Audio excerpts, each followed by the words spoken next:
रस्त्यावरचा झणझणीत स्वाद आता घरच्या घरी मसालेदार पनीर फ्रँकीमध्ये आपण बघणार आहोत।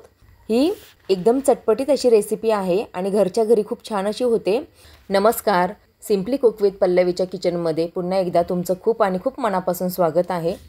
संध्याकाळी जास्त भूक पण नसते आणि सकाळच्या चपात्या माझ्या काही शिल्लक आहेत, म्हणून हे आता मी बनवणार आहे आणि मुलांना पण प्रचंड हे आवडतं।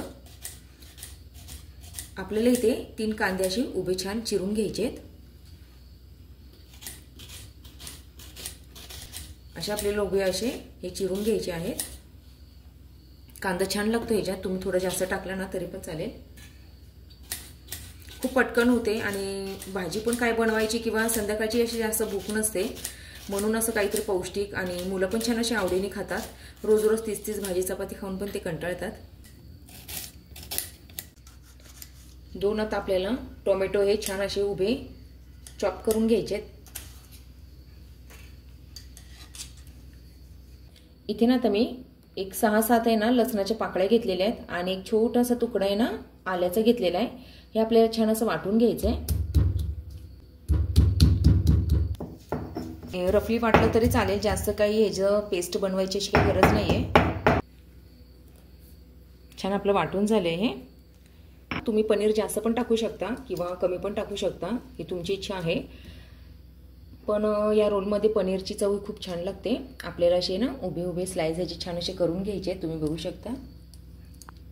पनीर हे कधी पण फ्रेश पाहिजे आणि ते कसं ओळखायचं तर ते ना हात लावल्यावर चिकट नाही लागलं पाहिजे आणि त्याचा ना वास नाही असा आला पाहिजे। कारण मार्केटला जे मिळतं ना पनीर ते जरा भेसळ पण असतं आणि खूप दिवसाचं असतं। त्याच्यामुळे ना पनीर हे जिथे तुम्ही घेता ओळखीच्या ठिकाणी तिथून चांगलं असं फ्रेश बघून घ्या। इथे आपली सर्व चॉपिंग ही करून झालेली आहे। आता मी एकदा तुम्हाला हे सांगते मी काय काय घेतलंय। इथे पनीर घेतलंय, शिमला मिरची इथे मी उभी चिरून घेतलेली आहे, 2 आहेत ह्या। आलं लसणाची इथे मी रफली चॉप अशी मी पेस्ट करून घेतलेली आहे। 2 टोमॅटो घेतलेले आहेत, 3 उभे चिरून मी कांदे घेतलेले आहेत। इथे आपल्याला ना मॅगी मसाला लागणार आहे। शेजवान मी सॉस घेतलेला आहे 1 मोठा टेबलस्पून, केचप घेतलेला आहे मोठा टेबलस्पून आणि तुम्ही मेयोनीज घालू शकता। मेयोनीज घालायला काहीच हरकत नाही, पण मला ते पर्सनली जास्त आवडत नाही, म्हणून इथे मी दुधाची साई घेतलेली आहे। थोडं फॅटचं दूध घेतलेलं आहे, आपलं म्हशीचं असतं ते। आता आपण ह्याला फोडणी देऊन घेऊया। पुढे काय काय आपल्याला लाल मिरची पावडर वगैरे लागणार आहे, बेडगी मिरची पावडर, हे मी तुम्हाला पुढे सांगते। चला तर मग रेसिपीला सुरुवात करूया। 2 मोठे टेबलस्पून इथे मी तेल घालून घेतलंय। आता आपण यामध्ये काय करूया, कांदा हा छान परतून घेऊया। जास्त पण नाही याला काही शिजवायची गरज आहे, आपण हे ना हे थोडंसं सॉफ्ट होईपर्यंतच आपल्याला हे परतून घ्यायचंय। 1-2 मिनिटं आपल्याला हे परतून घ्यायचंय। तुम्ही बटर टाकलं तरी पण चालेल किंवा तेलाऐवजी तुपाचा वापर केला तरी पण चालेल। कांदा आपला छान असा सॉफ्ट झालाय। आता आपण यामध्ये ना आलं लसणाची जे आपण ठेचलं होतं ते घालून घेऊया। 1-2 मिनिटं ह्याला परतून झाल्यावर आपल्याला टोमॅटो घालून घ्यायचं। आपण टोमॅटो घालून घेऊया। टोमॅटो पण आपल्याला मीडियम गॅसवर आहे ना फक्त आपल्याला मऊ करून घ्यायचंय। जास्त हे व्हेजिटेबल्स आपल्याला शिजवायचे नाहीये, कारण जास्त शिजवल्यावर हे जे पोषण तत्व पण कमी होतात आणि या रोलला आहे ना असेच जरासे थोडे कच्चे थोडे शिजलेले भाज्या छान लागतात। टोमॅटो आल्यावर आपण साहजिकच मीठ टाकून घेणार आहोत। मिठाने पटकन असे छान टोमॅटो हे मऊ होतात। चवीनुसार मी मीठ घालून घेतलंय। छान आपला आता हा टोमॅटो परतून झालेला आहे। 1-2 मिनिटच मी परतलेला आहे, जास्त नाही परतलेला। आता यामध्ये आपल्याला लगेच शिमला मिरची घालून घ्यायची आहे।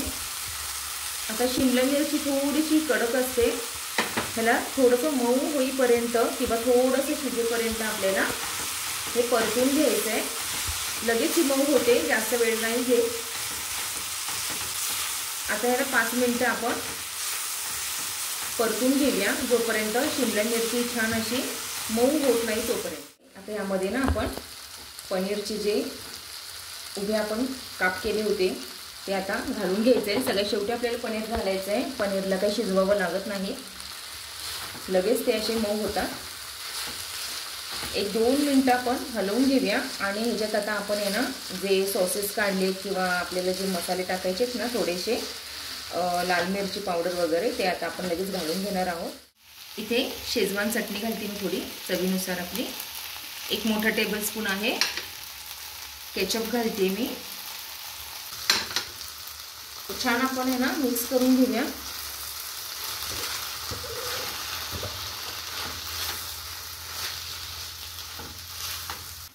असा जर रोल केला ना, चपात्या जर भरपूर अशा शिल्लक राहिल्या असतील ना तरी त्याही कमी पडतील, हे मी गॅरंटी देऊन सांगते.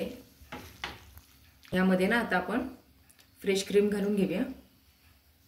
तुम्ही मेयोनीजचा पण वापर करू शकता. छान आपण हे मिक्स करून घेऊया. आता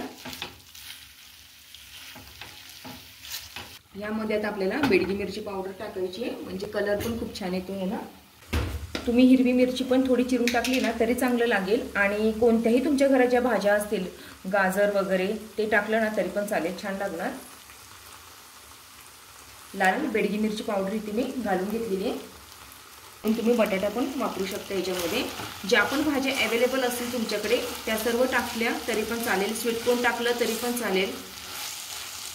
सोपं आहे खूप करायला, मुलं आवडीने खातात. मॅगी मसाला घालून घ्यायचा आहे, ह्याने खूप छान अशी चव येते. छान आपण हे मिक्स करून घेऊया. इथे आपली भाजी ही रेडी आहे. इथे तव्यावर ना मी 1 टेबलस्पून तूप घातलेलं आहे. चपाती आपल्याला ना थोडीशी अशी क्रिस्पी करून घ्यायची.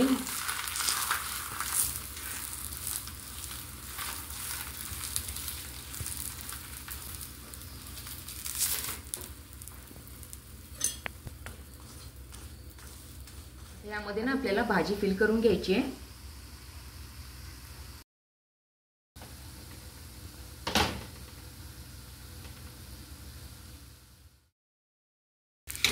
ही आपल्याला अशी फोल्ड करून घ्यायची. जर रेसिपी आवडली असेल तर घरच्या घरी करून बघा आणि मला कमेंटमध्ये सांगायला विसरू नका.